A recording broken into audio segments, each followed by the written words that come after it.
Hey guys, this is Blackdev, and today we're kicking off a series of videos that will show how to make a currency in Path of Exile.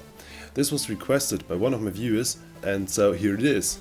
But first things first, those videos mostly will be covering basic knowledge, so if you are a more experienced player, you might already know most of the stuff that I will talk about.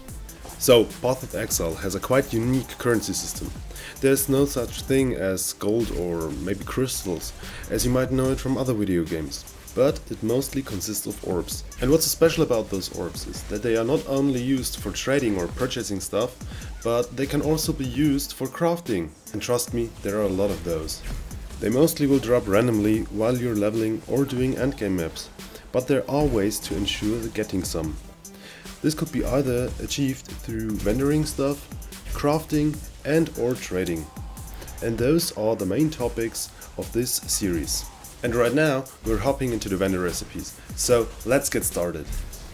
For our first vendor recipe we start with a very basic one, selling identified rare items at a vendor for alteration shots. Rare items are obtained by killing monsters and you will recognize them by their yellow coloring. Normally all items that drop in Path of Exile are unidentified. That means you don't know their mods yet. So we just simply use wisdom scrolls to identify those. The good items with like high life and tri resistances we obviously keep, but the remaining ones can be vended. As I mentioned before, you will get alteration shots for that. A stack of 20 alteration shots will result in an alteration orb. Although this orb is not very valuable, it is highly recommended to use this vendor recipe, because you simply will get a lot of those this way, and their quantity will compensate the relatively low price. As you may have noticed, for the last bunch of rare items I vendored, I also got some augmentation orbs and alchemy shards. That's the case when the rare items you're vendoring meet certain conditions, like the following. You will get an augmentation orb when you vendor an item with 6 affixes. Alchemy shards, however, you will obtain when you vendor a rare item with either +1 to gem levels, increased chaos resistance, or increased item rarity. But now let's get back to alteration orbs. They can also be used to purchase other currency, just like jeweler's orbs, so you definitely should not underestimate their value.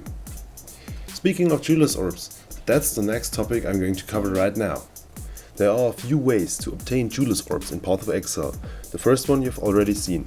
You can purchase them for alteration orbs from a vendor. There's also a master related to jeweler's orbs. Once you've got Elrion to level 6 and do his daily mission, he will offer you once per day to buy jeweler's orbs for alteration orbs at a discount from the normal vendor price. And last but not least, there is another option of obtaining jeweler's orbs. You can also sell 6 socketed items at a vendor to get 7 jeweler's orbs. Please keep in mind that jeweler's orbs are a much more valuable currency than alteration orbs. They can not only be used to generate sockets for your gear, but they can also be vendored for another item that is quite valuable. Now speaking of orb of fusings, and that will be the last topic of today's video.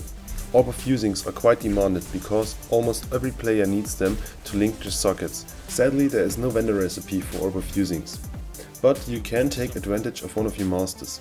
Once Mariki reaches level 6 and you do his daily missions, he offers you once per day to buy 20 orb of fusings at a discount for only 64 jeweler's orbs.